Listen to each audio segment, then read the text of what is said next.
નમસ્કાર દર્શક મિત્રો, આ તો ખાલી વાત છે માં હું જીગર દેવાણી આપ સૌનું સ્વાગત કરું છું. દર્શક મિત્રો, આજે વિશ્વ યોગ દિવસ.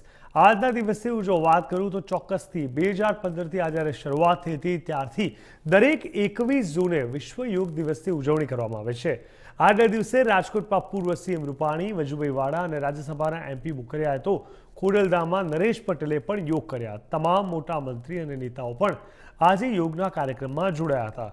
જિલ્લાની વાત કરીએ તો 645 જગ્યા પર લગભગ 4.5 લાખ જેટલા લોકોએ યોગ કરી યોગ દિવસની ઉજવણી કરી. કલેક્ટરે આજે આત્મ વિશ્વ યોગ દિવસ છે ત્યારે ખાસ કરીને રાજકોટ જિલ્લા વહીવટીતંત્ર દ્વારા વિશ્વ યોગ દિવસની ઉજવણી કરવામાં આવી છે. આપણે જણાવી દીધું કે યોગના અલગ અલગ ફાયદાની આપણે વાત કરતા હોય છે. મોટાભાગે એક્સરસાઇઝના ઘણા બધા ફોર્મેટ હોય છે. ક્યાંક કોઈક જીમની એક્સરસાઇઝ પર આધારિત હોય છે, કોઈક માત્ર મેડિટેશન કરે છે, કોઈક યોગા કરે છે, કોઈક સાયકલિંગ કરે છે. પણ શરીર અને શરીરથી મનને સ્વસ્થ રાખવા માટે ઉત્તમ કંઈક વાત હોય તો તે યોગ છે. કહેવાય કે યોગ માટે જો તમે રોજે લગભગ 10થી 15 મિનિટનો પણ સમય પસાર કરો છો તો તેનાથી એક મોટી અસર તમારા સ્વાસ્થ્ય પર પડતી હોય છે.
વાત કરું છું ત્યારે તમને સૌને અલગ અલગ પ્રકારના અનુભવ યોગના થયા હશે.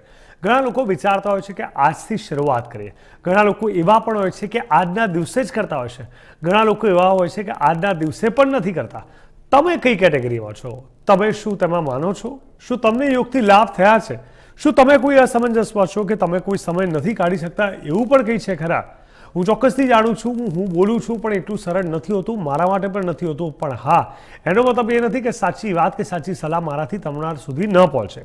ચોક્કસથી જ્યારે વાત આપણે યોગની કરતા હોઈએ ત્યારે આપણે સૌની એક ફરજ છે કે માનસિક સ્વાસ્થ્ય અને શારીરિક સ્વાસ્થ્યને જો યોગ્ય રીતે આપણે જો મેન્ટેન કરતા હોઈએ તો એની એક મોટી અસર આપણને જોવા મળી શકે છે. અને આ તમામની વચ્ચે એક વાત બીજી પણ સામે આવે છે કે ચોક્કસથી આ તમામની વચ્ચે આપણે સૌએ ભેગા થઈને ક્યાંક ને ક્યાંક આગળ આવવું પડશે, યોગ્ય નિર્ણયો લેવા પડશે અને યોગ્ય નિર્ણયની સાથે જ આપણે સૌએ ક્યાંક ને ક્યાંક કહી શકાય કે યોગને આપણા જીવનનો એક ભાગ બનાવવો પડશે. છેલ્લા 2-2.5 વર્ષની જો હું અગર વાત કરું ને 2-2.5 વર્ષની અંદર આપણે સૌએ જોયું છે કે કેવી રીતે કોવિડ કાળની અંદર તમામ લોકો હેરાન પરેશાન થયા હતા અને ત્યારબાદ સ્વાસ્થ્યને લઈને શું અને કેવા પ્રકારની સમસ્યા થઈ હતી. ત્યારે એક વાત તો સ્પષ્ટ છે કે આ સમસ્યાની જો વાત કરીએ તો જે રીતે આપણે શ્વાસના અલગ અલગ સમસ્યાઓથી ઝઝૂમતા હોઈએ છીએ, અલગ અલગ સિઝન આ વખતે હમણાંથી તો આપણે એ પણ જોયું છે કે કોઈ પણ સિઝન ચાહે શિયાળો હોય, ઉનાળો હોય, ચોમાસું એક્સ્ટ્રીમ હોય છે, જેના કારણે એ બોડી એને ક્યાંક એક્સેપ્ટ નથી કરી શકતું.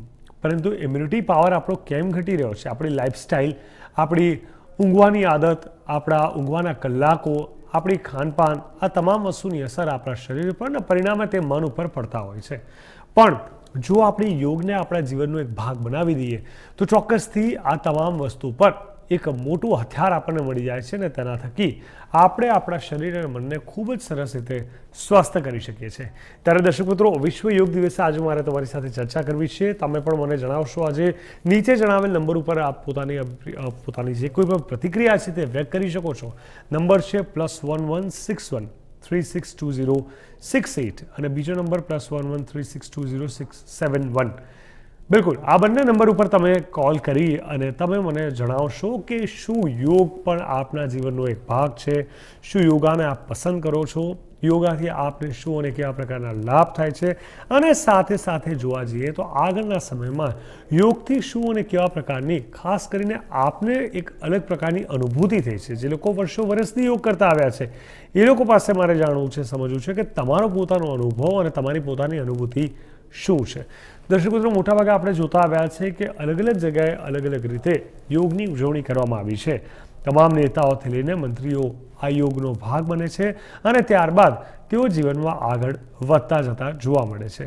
યોગની એટલા માટે પણ વાત કરી રહ્યો છું કે ભાગદોડવાળી જિંદગીમાં આપણી લાઈફસ્ટાઈલ કોઈ પણ રીતે મેન્ટેન ન થતી હોય, અનેક પ્રકારનો સંઘર્ષ અને સ્ટ્રેસ આપણી અંદર ચાલતો હોય, એવામાં ક્યાંક આપણને એક શાંત ચિત્ત તરફ લઈ જવાનું કામ યોગ કરે છે. અને યોગથી વધારે ઉત્તમ કશું જ નથી હોતું અને યોગ જ સૌથી ઉત્તમ શ્રેષ્ઠ રસ્તો હોય છે. ત્યારે 21મી જૂન 2015થી આપણે જોયું હતું આ ઉજવણીની શરૂઆત થઈ અને લગભગ કહી શકાય કે સમગ્ર વિશ્વની અંદર આ યોગ દિવસ તરીકે ઉજવવામાં આવે છે. એવા સમયે 2022 એટલે કે 8 વર્ષ બાદ આજનો યોગ દિવસ આપના માટે શું છે? જણાવો મને. આ તો ખાલી વાત છે માં.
મિત્રો, યોગ દિવસની વાત કરું તો અલગ અલગ નેતાઓએ અલગ અલગ રીતે ઉજવણી કરી. આરકેસી કોલેજ ખાતે ઉજવણી કરવામાં આવી, જેમાં પૂર્વ મુખ્યમંત્રી વિજય રૂપાણી, રાજ્યસભાના સાંસદ રામ મોકરિયા સહિતના નેતાઓ અને અનેક બીજા મહાનુભાવો ઉપસ્થિત રહ્યા હતા. આ તો મેં તમને રાજકોટની વાત કરી. અમદાવાદમાં પણ કહી શકાય કે અમદાવાદ જ નહીં, સમગ્ર ભારતમાં આજે અલગ અલગ જગ્યાએ અલગ અલગ પ્રકારે ઉજવણી કરવામાં આવી હતી. મોટાભાગે ઉજવણીની જો હું વાત કરું તો ઉજવણી માત્ર આજના દિવસથી નથી. આ એક મેસેજ છે અને આ એક ક્યાંક જરૂરિયાત છે આપણા જીવનની, એ આપણે સમજવું પડશે. ત્યારે ચાલો આજે આપણે એ પણ સમજીએ કે કેવી રીતે આ યોગ અલગ રીતે મહત્વ ધરાવે છે.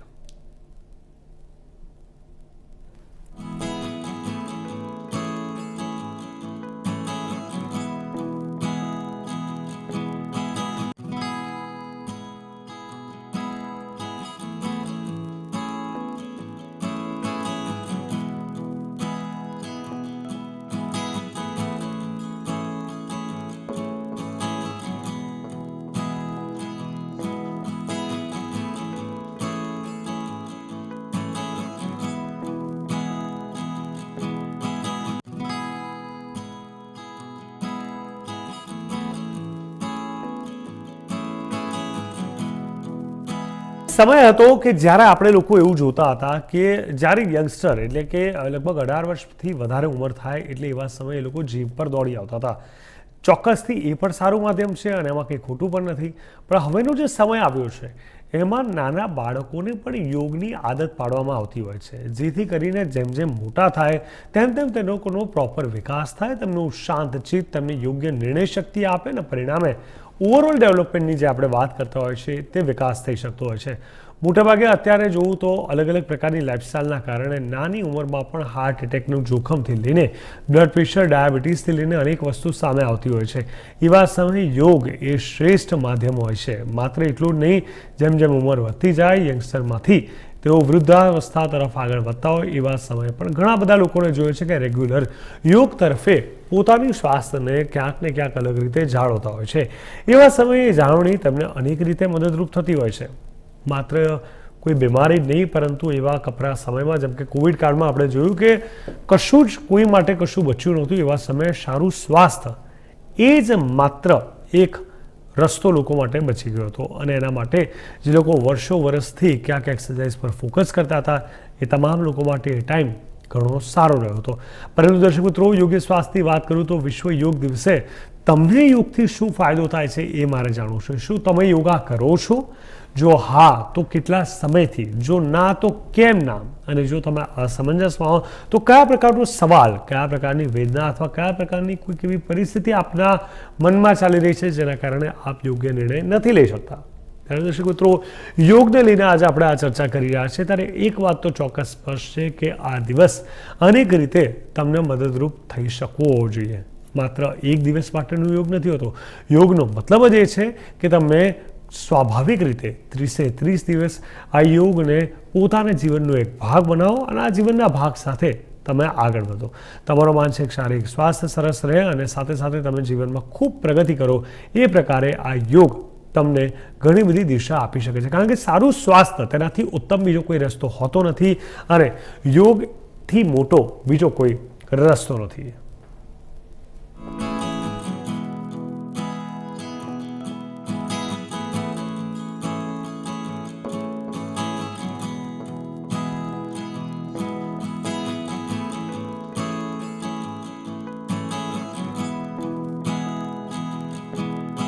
चुके हैं समानु मंत्र समिति समानी समाचित्तमेषां समानं मंत्रम अभिमंत्रयेव समानेन वो हविषा जुहोमि समानीव आकूति.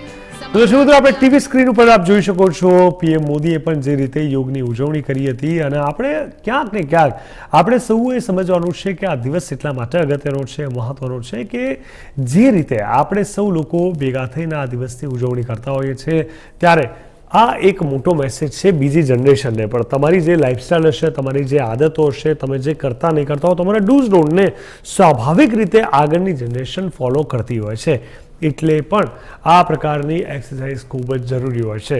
જ્યારે આપણા સૌના લાડીલા પીએમ મોદી પણ જ્યારે આ રીતે યોગ કરતા હોય ત્યારે આપણને ખ્યાલ છે કે આ કોઈક ઉંમરનો બાદ અહીંયા નથી. તમામ ઉંમરના લોકો એક સાથે એક પ્રકારનો યોગ કરી સાચા અર્થમાં સ્વાસ્થ્યને એક સાચી દિશા આપવાની કોશિશ કરતા હોય છે. તેમાં કંઈ ખોટું પણ નથી.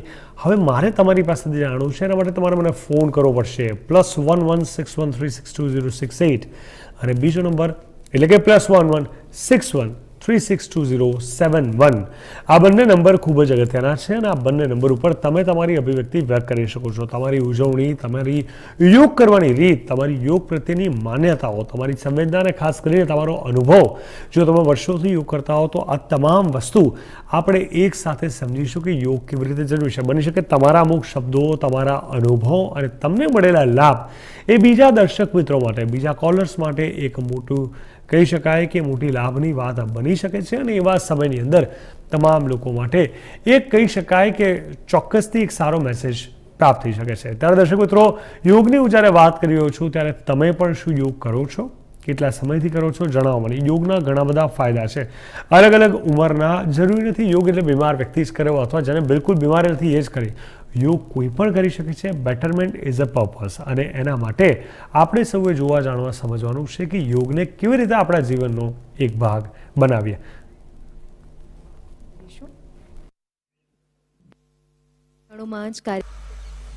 योग किसी व्यक्ति मात्र के लिए नहीं, संपूर्ण मानवता के लिए है. इसलिए इस बार अंतर्राष्ट्रीय योग दिवस की थीम है योगा फॉर ह्यूमैनिटी. मैं इस थीम के जरिए योग के इस संदेश को पूरी मानवता तक पहुंचाने के लिए यूनाइटेड नेशंस का और सभी देशों का हृदय से धन्यवाद करता हूं. मैं दुनिया के सभी नागरिकों का भी सभी भारतीयों की तरफ से अभिनंदन करता हूं. साथियों, योग के लिए हमारे ऋषियों ने, हमारे महर्षियों ने, हमारे आचार्यों ने कहा है, शांतिम योगेन विंदति. It means yoga bring peace for us. योग दिवस की ये व्यापकता, ये स्वीकार्यता भारत की उस अमृत भावना की स्वीकार्यता है जिसने भारत के स्वतंत्रता संग्राम को ऊर्जा दी थी. इसी भावना को सेलिब्रेट करने के लिए आज देश के 75 अलग अलग शहरों के 75 ऐतिहासिक स्थलों के साथ ही अन्य नगरों के लोग भी ऐतिहासिक स्थानों पर योग कर रहे हैं. जो ऐतिहासिक स्थान भारत के इतिहास के साक्षी रहे, जो स्थान सांस्कृतिक ऊर्जा के केंद्र रहे, वो आज योग दिवस के जरिए एक साथ जुड़ रहे हैं. योग की ये अनादि यात्रा अनंत भविष्य की दिशा में ऐसे ही अनवरत चलती रहेगी. हम सर्वे भवन्तु सुखिनः, सर्वे सन्तु निरामय के भाव के साथ एक स्वस्थ और शांतिपूर्ण विश्व को योग के माध्यम से भी गति देंगे. इसी भाव के साथ आप सभी को एक बार फिर योग दिवस की बहुत बहुत शुभकामनाएं. बढ़ चुके हैं. समानु मंत्र समिति समानी. ચોક્કસથી કહી શકાય કે જે રીતે આપણે જોયું કે યોગની ઉજવણી કેવી રીતે થાય છે ને યોગની ઉજવણીની હું વાત કરું છું. આપણે સૌએ ભેગા થઈને આ ઉજવણી કરવાની છે. મોસ્ટ ઓફ આપણે એ પણ જોયું છે કે ઘણા બધા લોકો જે પ્રકારે મેં અગાઉ વાત કરી કે કોઈ એક દિવસે આ ઉજવણીના ભાગરૂપે યોગ કરતા હોય છે, જેમાં પણ કંઈ ખોટું નથી. શરૂઆત છે, દેર આય દુરુસ્ત આય, કોઈ ખોટી વાત નથી. પણ આ એક દિવસ માટેની વાત નથી, આ રેગ્યુલર યોગ કરવાની વાત છે. યોગનો ઉપયોગ જો સાચા અર્થમાં ફોરેનર એટલે કે વિદેશીઓ કરી શકતા હોય અને તે લોકો પોતાના સ્વાસ્થ્યને યોગ થકી સારું કરતા હોય તો હિન્દુ સંસ્કૃતિને આપણી અંદર જે યોગની જે વર્ષો વર્ષથી જે નિયમિતપણે આપણે આને સમજતા આવ્યા છે, વાંચતા આવ્યા છે, જોતા આવ્યા છે અને છેલ્લા 8 વર્ષથી તો આપણે એ પણ જોઈશું કે આપણે જ નિમિત્ત બન્યા છે વિશ્વ યોગ દિવસને એક પ્લેટફોર્મ આપવા માટે. એવા સમયે શું કામ આપણા યુવાઓ આ તક ચૂકી જાય છે? જ્યારે જીવનમાં અનેક પ્રકારની દોડધામ હોય છે, અનેક પ્રકારના સ્ટ્રેસ હોય, અનેક પ્રકારનો સંઘર્ષ હોય, અનેક પ્રકારની પરીક્ષાઓ હોય, ચાહે યુવાનો હોય, બાળક હોય, એક્ઝામ કહો, તમારી પર્સનલ લાઈફ કહો, પ્રોફેશનલ લાઈફ કહો, કોર્પોરેટ લાઈફ કહો, તમામની વચ્ચે ક્યાંક શાંતચિત્ત અને એક ડિસિઝન મેકિંગ પાવર ખૂબ જ આવશ્યક હોય છે અને એના માટે યોગ એક જ માત્ર રસ્તો છે. એટલા માટે હું પણ એ તમને નમ્ર વિનંતી કરીશ કે તમે પણ તમારા બાળકો જો આ ખાસ કાર્યક્રમ જોતા હો તો ચોક્કસથી યોગના દિવસને લઈને શું મેસેજ છે, યોગને કેવી રીતે આપણે અનુભવવો જોઈએ, તેનો અનુભવ કેવી રીતે લેવો જોઈએ, તેના વિશે તમારા બાળકો સાથે તમે ચર્ચા કરો અને આગળ જીવનમાં તમારી તમામ મુશ્કેલીઓ દૂર થાય એવી તમામને હું એક તો પ્રાર્થના કરીશ. અને પહેલી વાત તો એક જ કે તમે સૌ પણ યોગને પોતાના જીવનનો એક ભાગ બનાવી આગળ વધો. આમ તો આપણે જોતા આવ્યા છે કે એક સમય હતો કે બહુ ઓછા લોકોને, એક મોટી ઉંમરના લોકોને ડાયાબિટીસ અથવા બ્લડ પ્રેશર જેવી બીમારી જોવા મળતી હતી. પણ હવેની વાત કરું તો લગભગ 20 થી 25 વર્ષના નવયુવાનોને પણ આ પ્રકારે અલગ અલગ વસ્તુ ક્યાંક સામે આવી જતી હોય છે. હું આપને બતાવી દઉં કે ખોડલધામ મંદિરે પણ રાજકોટમાં પણ ઉજવણીથી સતત 6ઠા વર્ષે પણ વિશ્વ યોગ દિવસની ઉજવણી કરવામાં આવી હતી. આ બાજુ રાજકોટ જિલ્લાના કાગવડ સ્થિત યાત્રાધામ ખોડલધામ મંદિરમાં પણ વિશ્વ યોગ દિવસની ઉજવણી કરવામાં આવી હતી. સાથે સાથે ખોડલધામ મંદિરે પણ વિશ્વ યોગ દિવસની ઉજવણી કરાઈ. છેલ્લા 2 વર્ષ દરમિયાન કોરોનાના કારણે વર્ચ્યુઅલ ઉજવણી કરાઈ હતી, જ્યારે આજે મોટી સંખ્યામાં લોકોની હાજરીમાં ઉજવણી કરાઈ. મંદિરમાં દર વર્ષે વિશ્વ યોગ દિવસ પર અલગ અલગ પ્રકારના વિષય ઉપર માર્ગદર્શન પણ અપાય છે. ત્યારે આજે માનવ શરીરમાં મહત્વનું કરોડરજ્જુ પર વિશેષ યોગ કર્યા અને અત્યારની ભાગદોડ ભરી જિંદગીમાં કરોડરજ્જુના પ્રશ્નો જ્યારે વધી રહ્યા છે ત્યારે યોગના નિષ્ણાતો દ્વારા અલગ અલગ પ્રકારની સમસ્યાઓ દૂર થાય તે માટે પ્રવચન આપવામાં આવ્યા. દર્શક મિત્રો, 100 વાતની એક વાત, દરેક સમસ્યાનો એક જ નિરાકરણ એટલે યોગ અને યોગનો ઉપયોગ એટલે સદઉપયોગ. સદઉપયોગ, ઉપયોગ અને યોગ જ્યારે ભેગા થાય છે ત્યારે નવો યુગ ઉત્પન્ન થાય છે. આપણા શરીરનો, આપણા સ્વાસ્થ્યનો, આપણો મનનો, આપણી એનર્જીનો અને આ તમામની સાથે જ આપણો સ્પાર્ક પણ એટલો જ મજબૂત થાય છે. ત્યારે તમારું જીવન પણ સ્વસ્થતા સાથે ભરપૂર રહે અને આગળના સમયમાં પણ યોગના માધ્યમથી તમે જીવનને ખૂબ જ શાંત ચિત્તે આગળ વધારો તેવી ખૂબ ખૂબ શુભકામના સાથે નમસ્કાર.